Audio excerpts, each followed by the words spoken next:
अस्सलाम वालेकुम व्यूअर्स, उम्मीद है कि आप सब खैरियत से होंगे। तो आज का जो हमारा लेक्चर सीरीज है कॉम्प्लेक्सेस की हाइब्रिडाइजेशन, उनका मैग्नेटिक बिहेवियर, उनका मैग्नेटिक मोमेंट कैलकुलेट कैसे करते हैं, उनकी कलर स्कीम के बारे में पढ़ेंगे हम इस लेक्चर में। ये वीडियो ना सिर्फ इंटरमीडिएट के बच्चों के लिए हेल्पफुल होगी बल्कि ये हायर लेवल पे स्टडी करने वाले बच्चों के लिए भी उतनी ही मददगार साबित हो सकती है। किसी भी किस्म का एंट्रेंस टेस्ट हो, कॉम्पिटिटिव एग्जाम हो, E CAT, MD CAT, Indian entry test जितने भी हैं, या आप किसी भी अब्रॉड में इस लेक्चर को सुन रहे हैं, तो डेफिनेटली ये वीडियो हेल्पफुल है regarding hybridisation concept in complex compound. तो अगर आप इस चैनल पर नए हैं तो सबसे पहले आप इस चैनल को सब्सक्राइब करें ताकि आपको टाइमली वीडियोस मिलती जाएं। मेरी कोशिश है कि इस पूरी सीरीज के अंदर ऐसी चीज़ों को डिस्कस किया जाए जो आपके नॉलेज में पहले नहीं है। तो शुरू करते हैं जी आज का लेक्चर। हाइब्रिडाइजेशन इन कॉम्प्लेक्स कंपाउंड, उनका पैरामैग्नेटिक, डायमैग्नेटिक बिहेवियर और उनका मैग्नेटिक मोमेंट और उनकी कलर स्कीम के बारे में डिस्कस करेंगे। ये तमाम चीज़ों को समझने के लिए एक बैकग्राउंड होना चाहिए। पहले वो हम बैकग्राउंड बना लें, उस बैकग्राउंड के बाद हम उन चीज़ों को इस पे अप्लाई करेंगे। सबसे पहले तो आपको एक स्पेक्ट्रल सीरीज याद करनी है। स्पेक्ट्रल सीरीज के बगैर आप हाइब्रिडाइजेशन कैलकुलेट नहीं कर सकते। अब स्पेक्ट्रल सीरीज में कुछ लिगेंड्स लिखे गए हैं। What are ligands? Actually ligands are bases, यानी बेसिस का दूसरा नाम क्या होता है? लिगेंड्स।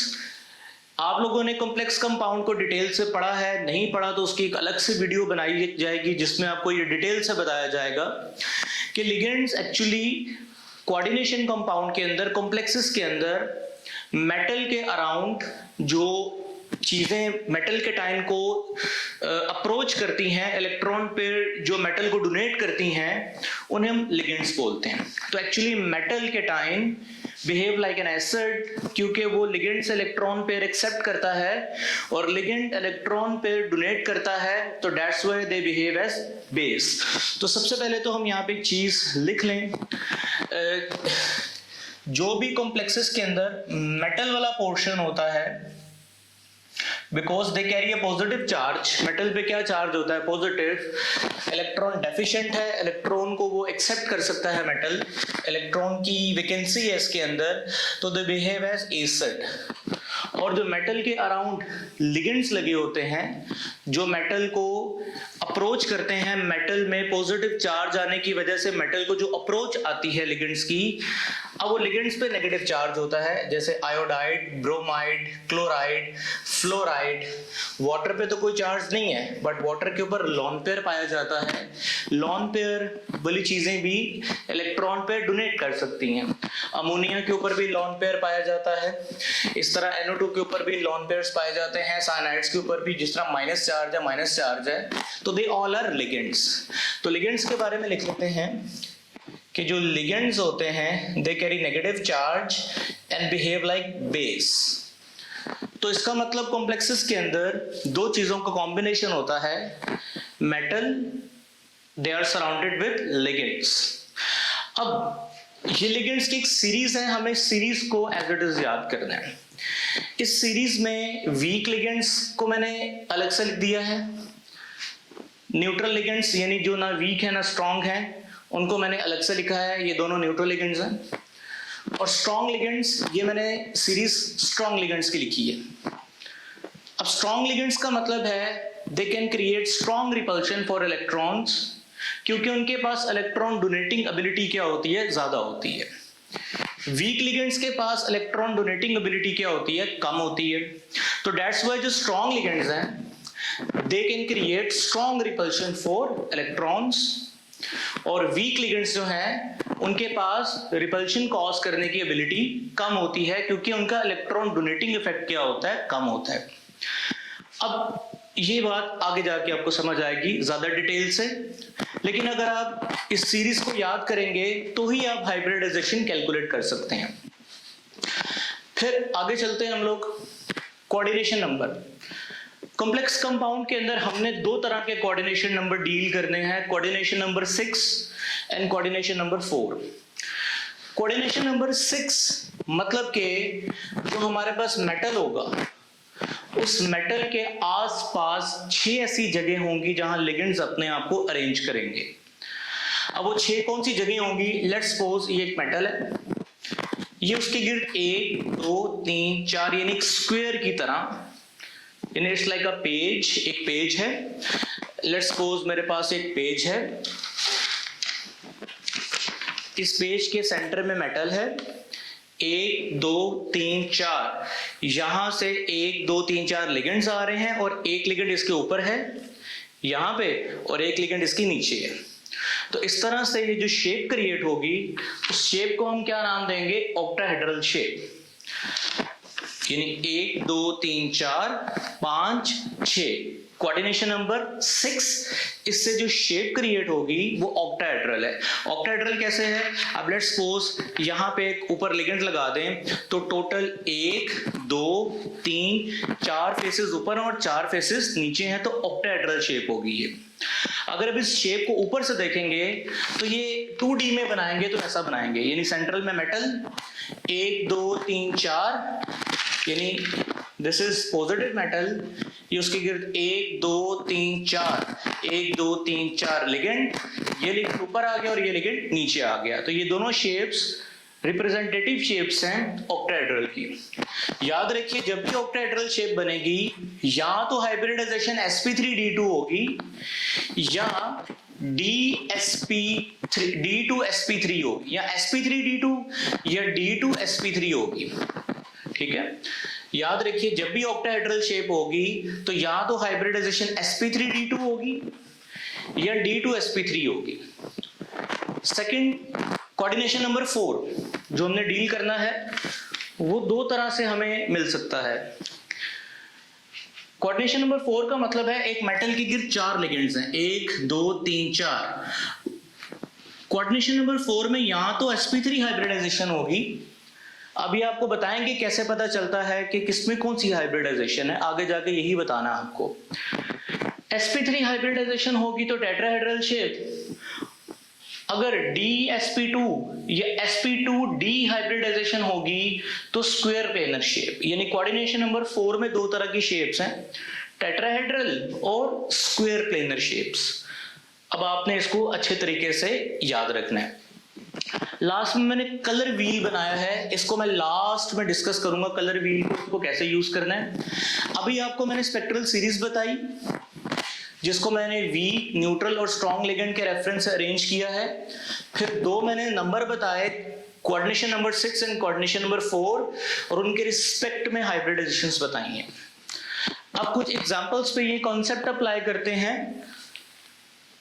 फर्स्ट करो FeH2O ब्रैकेट +2, हाँ डेफिनेटली इसके बाहर SO4-2 अगर लगा देते तो ये पूरा एक कॉम्प्लेक्स फार्मूला होता जिसमें एक कैटायन है और एक एनायन है।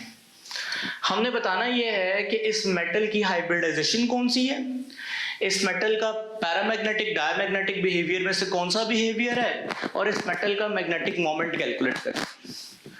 तो हमें SO4 का पता है, इस पे -2 चार्ज है, तो डेफिनेटली इस ब्रैकेट पे क्या चार्ज होगा, +2। सबसे पहले तो हमें इस मेटल का इलेक्ट्रॉनिक कॉन्फ़िगरेशन लिखना है। As we all know that iron have 26 electron, मैंने 26 इलेक्ट्रॉन लिखे, 1s2 2s2, इस तरह आप इसकी कॉन्फ़िगरेशन करें तो आखिर में आपको क्या मिलेगा, 3d6 एंड 4s2, यानी 1s2 2s2 2p6 3s2 3p6 4s2 3d6, यानी लास्ट पे आपको क्या मिलेगा, 3d6 and 4s2। Definitely 4s2 पहले आता है, 3d6 बाद में आता है, लेकिन चूंकि चौथा शेल बाहर होता है इसलिए मैंने 4s को बाहर बनाया और 3d को अंदर बनाया, यानी उसके वैलेंस इलेक्ट्रॉन ये हैं 3d6 एंड 4s2। उसके बाद मैंने 4p0 एंड 4d0 के साथ बना दी, यानी 4s के बाद 4p आता है और 4d आता है, लेकिन उनमें इलेक्ट्रॉन्स कोई नहीं है इसलिए मैंने इनको 0 0 के साथ लिख दिया। अब हमें सबसे पहले तो ये कैलकुलेट करना है कि इस मेटल पे क्या चार्ज है। अब आप देखें H2O पे ओवरऑल क्या चार्ज होता है, 0, यानी H2O ओवरऑल ऐसा लिगेंड है जिसपे कोई चार्ज नहीं है। लेकिन H2O के पास मैंने बताया लॉन पेयर है, और जिसके पास लॉन पेयर होता है वो बेस है और वो इलेक्ट्रॉन पेयर डोनेट कर सकता है, लेकिन इस पे ओवरऑल कोई चार्ज नहीं है। और ये बात आप अच्छी तरह जानते हैं कि लिगेंड दो तरह के होते हैं, नेगेटिव और न्यूट्रल। क्योंकि ये न्यूट्रल लिगेंड है, इस पे कोई चार्ज नहीं है। इसका मतलब कि ये सारे का सारा चार्ज किसका होगा? मेटल का होगा, क्योंकि इसका तो कोई चार्ज ही नहीं है। ये चार्ज इन दोनों के अलजेब्रिक सम के बराबर होता है। क्योंकि इसका कोई चार्ज ही नहीं है, तो ये सारा चार्ज किसका है? आयरन का। इसका मतलब आयरन पे क्या चार्ज है? +2। अब +2 का मतलब है कि ये 2 इलेक्ट्रॉन निकल जाएंगे, यानी 3d6 and 4s2। बाहर वाले शेल में से 2 इलेक्ट्रॉन को क्या कर दूंगा? रिमूव कर दूंगा, क्योंकि आयरन पे बेटे क्या चार्ज है? +2। अब जरा आप गौर फरमाइए, ये D वैसे के वैसे ही आ गया, S में से मैंने इलेक्ट्रॉन निकाल दिए। अब जरा गौर फरमाइए कि हमारे पास आयरन के गिर्द आने वाले जो लिगेंड्स की तादाद है वो 6 है। मैंने यहां लिखा नहीं था, लेकिन एक्चुअली यहां पे 6 आता है, FeH2O6। यानी आयरन मेटल है, उस पे प्लस चार्ज है, उसके गिर्द वाटर जो कि लिगेंड है कितनी तरफ से आ रहा है? 6 तरफ से आ रहा है। अब जरा गौर फरमाइए, एक water molecule at a time कितने लॉन पेयर डोनेट कर सकता है? 1। तो 6 वाटर मॉलिक्यूल कितने लॉन पेयर डोनेट करेंगे? 6। अब 6 लॉन पेयर को अकोमोडेट करने के लिए आपको कितने ऑर्बिटल्स चाहिए? 6। क्योंकि एक ऑर्बिटल में कितने इलेक्ट्रॉन आ सकते हैं? 2। तो 6 पेयर्स यानी 12 इलेक्ट्रॉन 6 पेयर्स को अकोमोडेट करने के लिए कितने ऑर्बिटल चाहिए? 6। अब 6 ऑर्बिटल्स के लिए पहले हमें हाइब्रिडाइजेशन करनी पड़ेगी। उसमें S, Px, Py, Pz, D and D, यानी कि ये S में से इलेक्ट्रॉन निकल गया, ये खाली हो गया। अब ये 1s, 3p और 2d, यानी 1s, 3p और 2d, यानी टोटल 1 2 3 4 5 6 कितने ऑर्बिटल मिक्स हो रहे हैं? 6। नए कितने ऑर्बिटल बनेंगे? 6। उनका नाम क्या होगा? sp3d2, sp3d2, sp3d2, sp3d2 and sp3d2। और हर sp3d2 ऑर्बिटल एम्प्टी है, उसमें कितने इलेक्ट्रॉन को अकोमोडेट करने की सलाहियत है? 2। इसका मतलब मेटल ने हाइब्रिडाइजेशन के बाद 6 ऑर्बिटल्स को अकम्प्लिश किया। उनका नाम क्या है? sp3d2। उसमें लिगेंड्स की तरफ से आने वाले इलेक्ट्रॉन्स समो जाएंगे, यानी उनमें अकोमोडेट हो जाएंगे। तो यूं पता चला कि इसमें हाइब्रिडाइजेशन कौन सी है? sp3d2। और पहले बता दिया कि sp3d2 जिसमें भी हाइब्रिडाइजेशन होगी ऑक्टाहेड्रल शेप है, इसकी शेप ऑक्टाहेड्रल है। अब देखिए बेटा, 1 2 3 4, ये चारों के चारों इलेक्ट्रॉन क्या हैं? अनपेयर। और अगर ये अनपेयर इलेक्ट्रॉन है तो इनका बिहेवियर क्या होगा? पैरामैग्नेटिक। इनका बिहेवियर क्या होगा? Paramagnetic. Unpaired electron can create magnetic effect, और जो मैग्नेटिक इफेक्ट क्रिएट करता है वो पैरामैग्नेटिक होता है। अब इनका हमें मैग्नेटिक मोमेंट कैलकुलेट करना है। मैग्नेटिक मोमेंट कैसे कैलकुलेट करेंगे? उसका फॉर्मूला है magnetic moment mu is equals to n into n plus 2 bm। what is bm? Bohr magneton, ये यूनिट है मैग्नेटिक मोमेंट का। n का मतलब है unpaired electron. Now magnetic moment is equals to how many unpair electron after making after approaching ligands? 1 2 3 4, यहाँ 4 आ गया, अंदर भी 4 into 2, 4 into 2 6, 6 into 4 24 का अंडर रूट लेंगे तो 4.9 bm stand for Bohr magneton. तो यूं हमने FeH2O6 + 2 इस पूरे कॉम्प्लेक्स का हमने हाइब्रिडाइजेशन भी बता दिया, जो कि क्या है? sp3d2। शेप भी बता दी, मैग्नेटिक बिहेवियर भी बता दिया, और मैग्नेटिक मोमेंट भी कैलकुलेट करके दे दिया। अब सवाल यह है कि सीरीज को याद करने का क्या फायदा होगा? देखिए बेटा, अब इस सीरीज को याद करने का फायदा क्या होगा कि आप गौर फरमाइए, ये लिगेंड स्ट्रॉन्ग रीजन में से आ रहे हैं या वीक और न्यूट्रल रीजन में से आ रहा है? देखिए H2O belongs to neutral region. याद रखिए जो रूल मैं आपको वीक और न्यूट्रल का बताऊंगा वो सेम होगा और स्ट्रॉन्ग वाले का रूल क्या होगा, डिफरेंट। अब इस बात को गौर से समझ लीजिएगा, अगर तो लिगेंड वीक या न्यूट्रल रीजन में से आएगा तो वो पहले से मौजूद इलेक्ट्रॉन्स पर रिपल्शन क्रिएट नहीं कर पाएगा क्योंकि वो वीक है। दोबारा सुनिए, अगर तो वीक और न्यूट्रल रीजन में से कोई लिगेंड आएगा, लिगेंड पे क्या पाए जाते हैं, माइनस चार्जेस, या वो क्या दे सकते हैं, इलेक्ट्रॉन पेयर्स, तो वो रिपल्शन क्रिएट नहीं कर पाएगा। अगर तो लिगेंड स्ट्रॉन्ग रीजन से आएगा, उस पे भी माइनस चार्ज, अनपेयर इलेक्ट्रॉन्स पे भी माइनस चार्ज, तो इनमें रिपल्शन क्रिएट होगी और उस रिपल्शन से क्या होगा, pairing of electron, pairing of electron, ताकि रिपल्शन से बचा जा सके। अब इसकी एक एग्जांपल करते हैं। FeNH3 6+2 यानी वही चीज है, बस H2O की जगह मैंने क्या लिख दिया, NH3, यानी वीक लिगेंड या न्यूट्रल लिगेंड की बजाय मैंने क्या लिखा, स्ट्रॉन्ग लिगेंड। सिमिलर मैं दोबारा नहीं आयरन को लिख रहा, उसी तरह आयरन में यहाँ पे भी क्या चार्ज है, +2, क्योंकि अमोनिया पे क्या चार्ज होता है, 0, देखिए 0 चार्ज है। और इसका मतलब ये सारे का सारा चार्ज किसकी वजह से है, आयरन की वजह से है। अगर अमोनिया का भी कोई चार्ज होता तो डेफिनेटली उसका भी चार्ज ऐड होकर यहाँ पे आता, लेकिन चूंकि उसका कोई चार्ज ही नहीं है तो ये सारा चार्ज आयरन का है। आयरन पे +2 चार्ज है, मतलब आयरन के पास 26 इलेक्ट्रॉन थे, 2 यहां से निकाल दिए, +2 चार्ज आ गया। अब देखिए इस मेटल के इर्द गिर्द मेटल पे क्या चार्ज है, प्लस लिगेंड्स आ रहे हैं। कौन से, अमोनिया, जो कौन सा लिगेंड है, स्ट्रॉन्ग लिगेंड। जब मेटल और लिगेंड आएगा तो लिगेंड पे भी माइनस, मेटल में मौजूद इलेक्ट्रॉन्स पे भी माइनस, दोनों में क्या क्रिएट होगी, रिपल्शन। स्ट्रॉन्ग लिगेंड जो है वो ज्यादा रिपल्शन क्रिएट करेगा, जिससे मेटल में मौजूद इलेक्ट्रॉन्स की पेयरिंग हो जाएगी। अब पेयरिंग कैसे होगी, लेट्स सपोज ये 1 2 3 4, पहले भी ये 4 अलग थे, लेकिन पहले पेयरिंग नहीं कराई क्योंकि वीक लिगेंड था। अब इनकी पेयरिंग करानी है। पेयरिंग कैसे कराएंगे, आफ्टर अप्रोच अमोनिया, ये इलेक्ट्रॉन यहां पे आ जाएगा,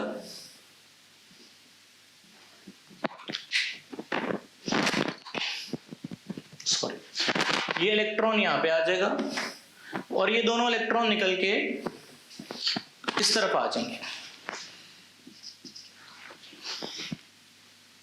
यानी यहां पे पाए जाने वाले इलेक्ट्रॉन की पेयरिंग हो गई। अब इसका मतलब अकोमोडेशन के लिए ये भी खाली है, ये भी खाली है, S भी खाली है, और S के बाद थे P और उसके बाद थे D। मैंने D को बनाया नहीं, उसकी जरूरत नहीं है। S में से तो पहले ही 2 निकल चुके थे, यहां मौजूद इलेक्ट्रॉन की पेयरिंग हो गई due to strong ligand approach. अब आने वाले मेहमान कितने थे, लिगेंड्स कितने थे, 6। कितने इलेक्ट्रॉन को अकोमोडेट करना है, 12, यानी कितने पेयर को, 6 पेयर को। एक पेयर के लिए 1 ऑर्बिटल, 6 पेयर के लिए 6 ऑर्बिटल। 6 ऑर्बिटल्स को बनाने के लिए जो हाइब्रिडाइजेशन है उसमें ऑर्बिटल्स कितने इन्वॉल्व होंगे, 6। 1 2 3 4 5 6, यानी 2D 1S 3P, यानी हाइब्रिडाइजेशन में कौन इन्वॉल्व हो रहा है, D2sp3। तो हाइब्रिडाइजेशन इज D2sp3, और मैंने बताया था D2sp3 ऑक्टाहेड्रल शेप। तो इसका मतलब इसकी शेप भी क्या है, ऑक्टाहेड्रल। D2sp3, क्योंकि इसमें सारे के सारे देखिए लिगेंड्स के जो इलेक्ट्रॉन्स आएंगे डेफिनेटली पेयर की फॉर्म में आएंगे, और पेयर का मतलब है ऑलरेडी 2 इलेक्ट्रॉन्स हैं, तो सारे पेयर्ड हैं तो डायमैग्नेटिक, सारे पेयर्ड हैं तो डायमैग्नेटिक। डायमैग्नेटिक लिखा भी हुआ है, अगर सारे पेयर्ड इलेक्ट्रॉन्स हैं तो डायमैग्नेटिक।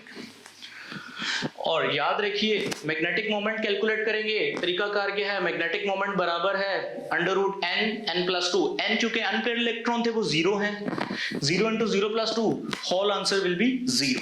यानी डायमैग्नेटिक का मैग्नेटिक इफेक्ट क्या हो जाएगा, 0 हो जाएगा, और मैग्नेटिक इफेक्ट 0 बोहर मैग्नेटल। तो उम्मीद है कि आपको ये सीरीज का फायदा समझ आ गया है। सीरीज से ही पता चलेगा आपको कि कहां पे इलेक्ट्रॉन की पेयरिंग होनी है और कहां पे इलेक्ट्रॉन की पेयरिंग नहीं होनी। अब हम कोऑर्डिनेशन नंबर 4 की 2 एग्जांपल पढ़ेंगे। एक एग्जांपल है निकल टेट्राक्लोराइड, फिर एक है निकल टेट्रासायनाइड। अब पहले हम इसको देखते हैं।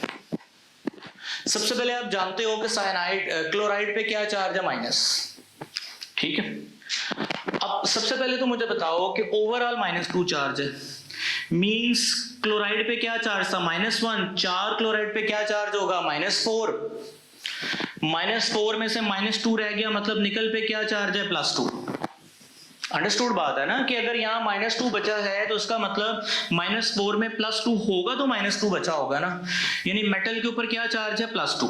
सबसे पहले निकल में 28 इलेक्ट्रॉन होते हैं, यानी उसके आखिर में 3d8 आएगा और 4s2 आएगा। ये मैंने उसके 3d8 बना दिए और 4s2 बना दिए। s के बाद मैंने p भी बना दिया, d भी बना दिया, जो कि खाली हैं उनको जस्ट हम वैसे ही बना देते हैं। कॉन्फ़िगरेशन यहाँ पे खत्म है, लेकिन फिर भी हम P और D यानी 3D 4S 4P 4D वैसे ही बना देते हैं हम लोग। अब आप जरा मुझे बताओ निकल पे क्या चार्ज है, +2। +2 का मतलब है कितने इलेक्ट्रॉन जाएंगे, 2, यानी हमने 2 इलेक्ट्रॉन यहां से निकाल दिए, ये 2 इलेक्ट्रॉन यहां से रिमूव कर दिए। तो डेफिनेटली आप जरा गौर करो, निकल पे क्या चार्ज आ गया, +2। उसकी तरफ आ रहे हैं लिगेंड्स जिन पे क्या चार्ज है, माइनस। अब क्या होगा, मेटल और लिगेंड, जब लिगेंड मेटल की तरफ अप्रोच करेगा तो देखना यह है कि लिगेंड स्ट्रॉन्ग है या वीक है।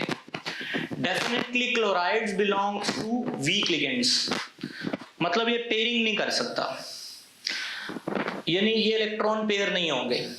अगर ये स्ट्रॉन्ग लिगेंड होता तो ये पेयर हो जाते, क्योंकि ये वीक लिगेंड है तो मैं इसको पेयर नहीं करूंगा।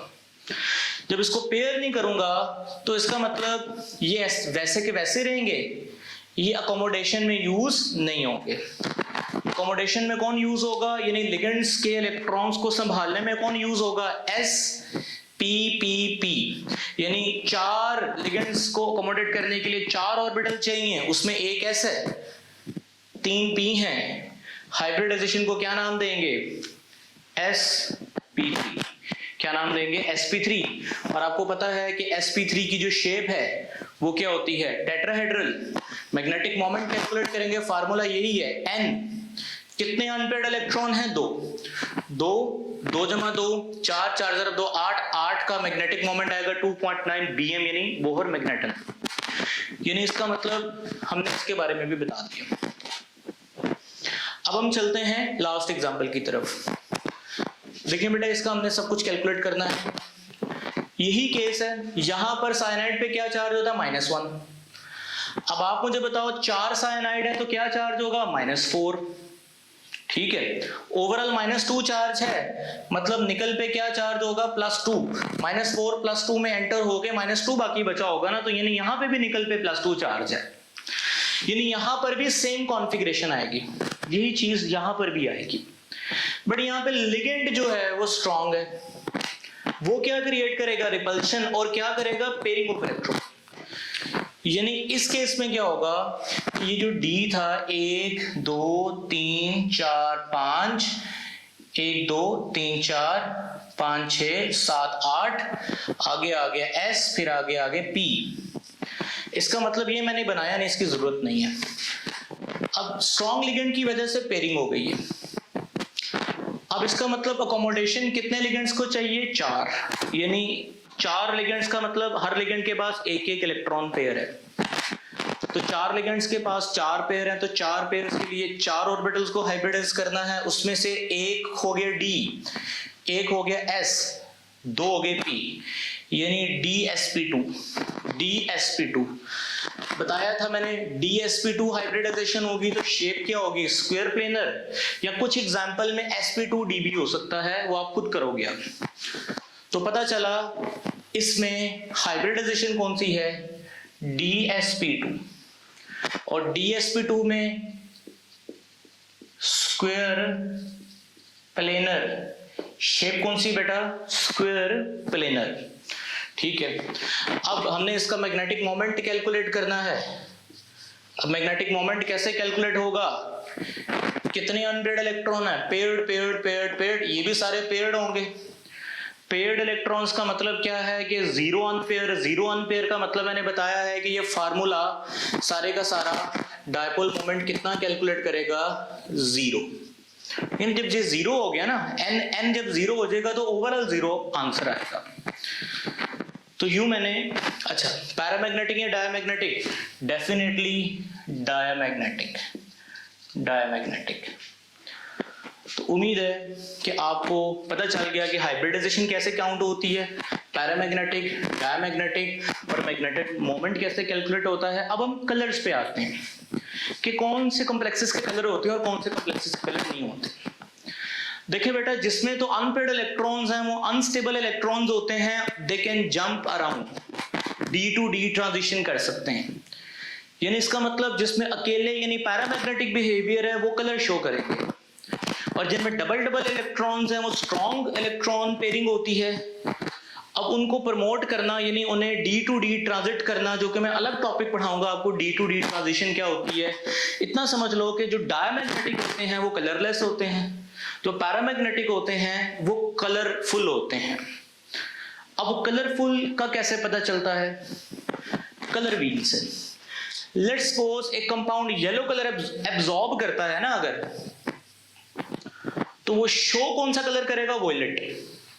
यानी इस व्हील को याद करने का फायदा क्या होगा कि आपको पता चल जाएगा अगर रेड कलर एब्जॉर्ब होता है तो नजर क्या आएगा, ग्रीन।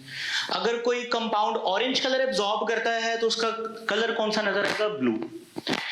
ये मैंने इनकी वेवलेंथ लिखी है। आपको पता है कि रेड की वेवलेंथ होती है 800, फिर आगे शुरू होती है, और वॉयलेट की खत्म होती है 400। यानी पूरी सर्कल के गिर्द मैंने वेवलेंथ लिख दी है। तो एक कलर अगर, इसका मतलब एक कंपाउंड अगर 800 नैनोमीटर की वेवलेंथ एब्जॉर्ब करता है तो मतलब कि वो रेड कलर एब्जॉर्ब करता है। एब्जॉर्ब रेड कलर करेगा, दिखाएगा कौन सा, ग्रीन। यानी आपने सामने वाला कलर देख के वो बता देना है कि उस कंपाउंड का वो कलर नजर आएगा। तो ये कलर स्कीम से भी आप बता सकते हो। यानी डेफिनेटली पैरामैग्नेटिक कलर दिखाएंगे, किस तरह दिखाएंगे उसके लिए कलर स्कीम यूज करनी है आपने, डायमैग्नेटिक कलर्स नहीं दिखाएंगे। उम्मीद है कि ये लेक्चर आपको अच्छे से समझ आ गया है। नेक्स्ट लेक्चर हम पढ़ेंगे अगेन आइसोमरिज्म के ऊपर। तब तक के लिए अल्लाह हाफिज़, स्टे ट्यून्ड।